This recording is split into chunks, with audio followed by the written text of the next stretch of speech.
اس کا تعلق چاہت کے ساتھ بھی نہیں ہے، اس کا تعلق طاقت کے ساتھ بھی نہیں ہے۔ ایسا ہو سکتا ہے کہ مرد بہت کمزور ہو اور عورت بہت طاقتور ہو مگر لڑکے پیدا ہو رہے ہیں، اور ایسا ہو سکتا ہے کہ عورت بہت کمزور ہو اور عورت بہت کمزور ہو، مرد بہت طاقتور ہو، پھر بھی صرف لڑکیاں پیدا ہو رہی ہیں۔ اس کا تعلق جسمانی کمزوری اور طاقت سے بھی نہیں ہے، اس کا تعلق دراصل کس سے ہے کہ نطفے کے اندر جو دو اجزاء ہیں اور اس کے نطفے کے اندر جو دو اجزاء ہیں، ان دو اجزاء میں سے کون سا والا جز آگے مل جائے گا، کون سا والا۔ اب جب یہ نطفہ گرتا ہے تو آگے جب چلتا رہے گا تو چلتے چلتے آگے چل کر کے یہ اس کے ساتھ مل جائے گا، ملنے کے بعد پھر وہی بن جائے گا۔ اگر وائی والا حصہ آگے آ گیا تو لڑکا بنے گا، ایکس والا حصہ آ گیا تو اس پورے عمل سے پہلے اللہ تعالیٰ شامل اعلان کر رہے ہیں، کسی کو نہیں معلوم ہے اب کیا بنے گا یہ تو یقیناً کسی کو نہیں معلوم، کون بتا سکتا ہے۔ اس بات کو ہم جب عوام کو سمجھانا ہو کبھی، یا کچھ لوگ جب سوال کرتے ہیں تو اس وقت جب سمجھانا ہو تو بہت آسان مثالوں سے اس کو سمجھا سکتے ہیں اور مطمئن ہو جائیں گے اگر کوئی مطمئن ہونا چاہے۔ مثالیں کیا کیا ہیں دیکھ لیجیے۔ 3-4 آدمی ہیں، ایک ہے لوہار، ایک ہے نانوائی روٹیاں بنانے والا، ایک ہے سنار نے سونا لایا، نانوائی نے آٹا لایا اور لوہار نے لوہا لایا۔ چوتھا ایک اور لے لیجیے، کمہار، اس نے مٹی جمع کی، ٹھیک ہے۔ اس کے بعد یہ چاروں اعلان کرتے ہیں، کسی کو نہیں معلوم اس میں سے کیا نکلے گا۔ صحیح بات ہے، واقعی کسی کو نہیں معلوم ہے کہ لوہار کہہ رہا ہے اس میں سے بسولا بنے گا، تبر بنے گی، دروت بنے گا، شراک بنے گا، کچھ نہیں معلوم، یہ تو سارا اس کے ذہن میں ہے کیا بنے گا اس میں سے۔ سونار کہتا ہے کسی کو نہیں معلوم اس سے انگوٹھی بنے گی کہ کانوں کی بالیاں بنے گی کہ ہار بنے گا کہ ہاتھوں کے کنگن بنے گے، کسی کو نہیں معلوم، یہ میرے علم میں ہے اور میری منصے پر ہے۔ اسی طرح سے روٹیاں بنانے والا کہتا ہے میں نے آٹا لایا، کسی کو نہیں معلوم اس میں سے کیا نکلے گا۔ یہ آٹا گوندنے والا آٹا گوند کر پھر اعلان کرتا ہے کسی کو نہیں معلوم اس میں سے کیا بنے گا۔ اور اس کے بعد جب پیر بنائے، پیر بنانے کے بعد کہا ابھی پتہ نہیں ہے کیا بنے گا۔ اور اس کے بعد جب اس نے روٹیوں کی شیپ بنا دی، چاہے وہ پھر چچورو بنائے، چاہے باقر خانی بنائے، چاہے جو بنائے، ٹھیک، اب یہ آگے پکائے گا۔ جب پکے گی تب اس کے بعد اگر باہر سے کسی نے دیکھ لیا اندر کیا بنایا ہے اس نے، اور وہ کہتا ہے مجھے پتا ہے تم نے کیا بنایا، تو جواب ہے ہاں جب میں نے بنا دیا تبھی تمہیں پتا چلا، جب یہ بنا نہیں تھا تب کیسے پتا چلتا۔ بس یہی ہے وہ فرق کہ اللہ کی طرف سے اعلان ہوتا ہے، کسی کو نہیں معلوم ہے کہ گائے کے پیٹ میں جو نطفہ پہنچا ہے یا ایسا داں یا ایسا گوشت کہ نمس یا ایسا ہاتھوں کے ناک، کچھ نہیں معلوم ہے۔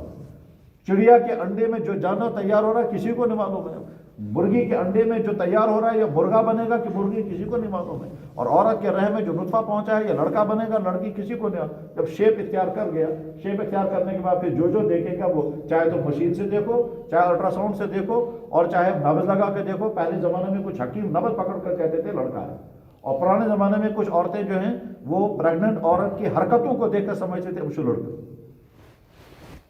کیوں کہا؟ اس کی جس کے پیٹ میں لڑکا ہوتا ہے اس کی حرکات کس طرح ہوتی ہیں، اور جس کے پیٹ میں لڑکی ہوتی ہے اس کی حرکات کس طرح، لیکن یہ سارا ضمنی علم تھا۔ بہرحال اللہ تعالیٰ شاہ کی طرف سے یہ فرمایا جا رہا ہے کسی کو نہیں معلوم ہے ماں کے پیٹ میں کیا ہے۔ یہ ساری بحث تب ہے جب قرآن کریم کی اس آیت کو ہم جنس سے متعلق مانتے ہیں۔ اگر ہم یہ کہیں کہ کسی کو نہیں معلوم ہے لڑکا ہے کہ لڑکی ہے، تب یہ سوال تھا اور یہ تب یہ جواب ہے۔ اور اگر ہم نے یہ کہا کہ نہیں کسی کو نہیں معلوم ہے ماں کے پیٹ سے نکل کر آنے والا نیک ہے یا برا، بس پھر تو سوال ہی نہیں ہے، کیونکہ تو واقعات اللہ کے علم میں ہے۔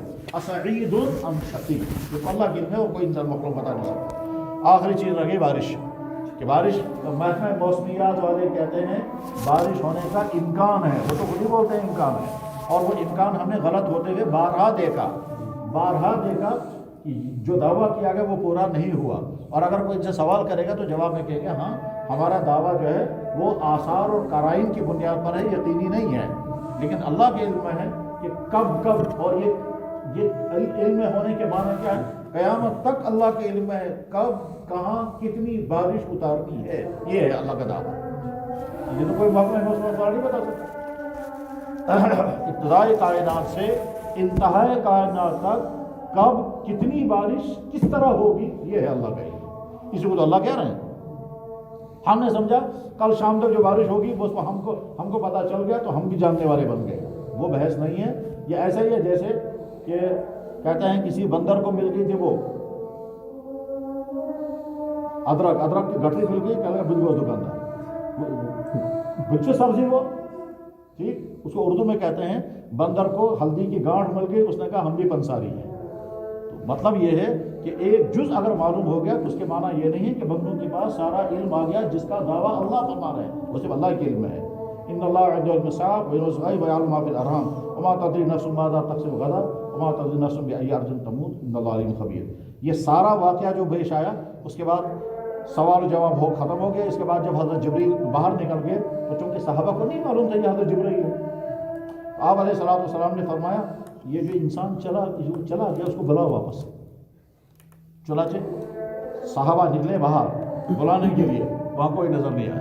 اس کے بعد حضور نے فرمایا ھذا جبرائیل، یہ جبرائیل تھے، جاء، یہ اس لیے آئے تھے یعلم الناس دینہ، لوگوں کو ان کا دین سکھائے۔ سکھانے کا مطلب سوال و جواب کے ذریعے سے آپ تک بات پہنچائے۔ جیسے آج کل کبھی انٹرویو لیا جاتا ہے، مقصد ہوتا ہے لوگوں تک بات پہنچانا، یہ سوال ابھارے گا وہ جواب لوگوں تک پہنچے گا۔ اسی طرح سے گویا حضرت جبریل علیہ السلام نے سوالات کیے، میں نے جواب دیا اور جواب تم تک پہنچا۔ مطلب یہ آج تک جو دین تمہیں میں نے بتایا بس دین وہی ہے، اس کے علاوہ کوئی نئی چیز نہیں ہے۔ اس میں تمام چیزیں ہیں، اس میں ایمان بھی ہے، اسلام بھی ہے، اعمال بھی ہیں، عبادات بھی ہیں، اخلاقیات بھی ہیں، سارا مجموعہ۔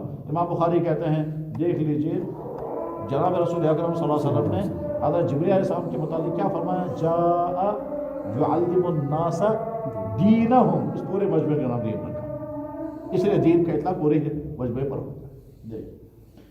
باب سؤال جبرائیل، جبریل علیہ السلام کا سوال کرنا نبی علیہ السلام سے ایمان، اسلام، احسان، علم الساعہ کے متعلق، اور اللہ کے نبی علیہ السلام کا بیان کرنا ان کو۔ پھر کہا آپ نے جا جبریل، آئے جبریل، یعلمکم دینکم، تاکہ تم کو تمہارا دین سکھائے، فجعل ذلک کلہ دینا، اس پورے مجمع کا نام آپ نے دین رکھا۔ ایک دلیل وما بین النبی صلی اللہ علیہ وسلم عبد القیس، اور وہ جو اللہ کے نبی علیہ السلام نے عبد القیس سے فرمایا تھا وہ بھی دلیل ہے۔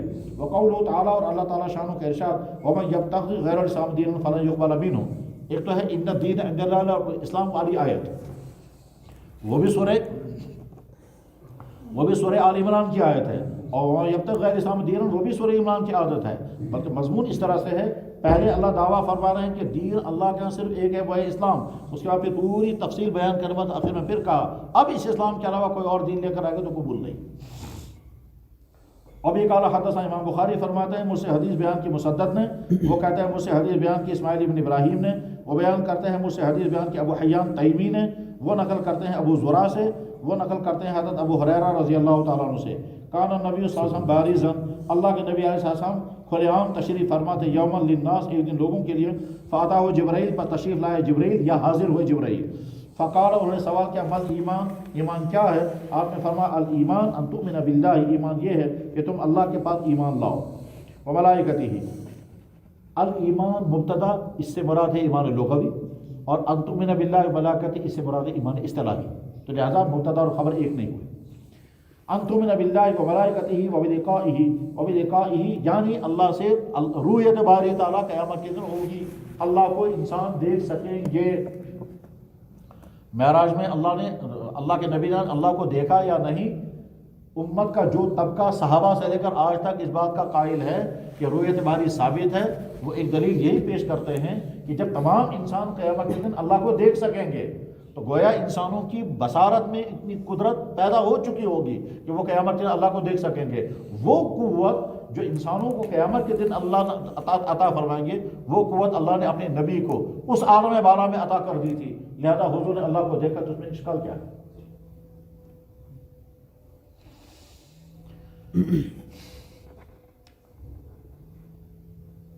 وَبِلِقَائِهِ وَرُسُلِهِ وَتُؤْمِنُ بِالْبَعْثِ، قَالَ مَا الْإِسْلَامُ، قَالَ الْإِسْلَامُ أَن تَعْبُدَ اللَّهَ وَلَا تُشْرِكْ بِهِ وَتُقِيمُ الصَّلَاةَ وَتُؤَدِّي الزَّكَاةَ الْمَفْرُوضَةَ، فرض شدہ زکات ادا، وتصوم رمضان۔ قَالَ مَا الْإِحْسَانُ، احسان کیا ہے؟